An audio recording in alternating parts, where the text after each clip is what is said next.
உண்மையான கதை என் வாழ்க்கையில் வந்து நான் பார்த்த ஒரு பேஷண்ட் இது. அவர் என்ன செஞ்சாருன்னா, மேரேஜ் ஆயிடுச்சு பையனுக்கு. பொண்ணுக்கு வந்து 2 பேரும் பார்த்தாங்க, மேரேஜ் செட் ஆகிடுச்சு. மேரேஜ் செட் ஆகி முடிஞ்சு நிக்கா ஆகிடுச்சு. நிக்கா ஆன பிறகு நைட்டு வந்து ரூமுக்குள்ளே போகிறான். போகும்போது பையன் வந்து என்ன பார்க்குறான்னு, ஏதோ சவுண்டு வந்து ஓரத்துலேருந்து புஷ் புஷ் இந்த மாதிரி சவுண்டு கேட்குது.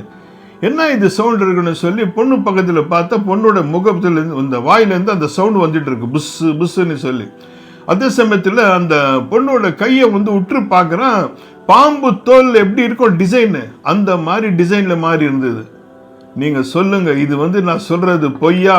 அல்லாஹ்வுடைய சாட்சி வச்சு சொல்கிறேன், இதெல்லாம் பொய்யான விஷயங்கள்ல. ஏன்னா இந்த ப்ரோக்ராம் பார்க்கிறவர்கள் நிறைய பேர் வந்து இது வந்து உண்மையாகவும் இருக்குமா பொய்யாவும் இருக்குமான்னு சொல்லுவாங்க. ஆனால் இது வந்து நான் செய்யறது மொத்தம் இந்த ப்ரோக்ராமு அல்லாஹ் சுப்ஹானஹு வ தஆலா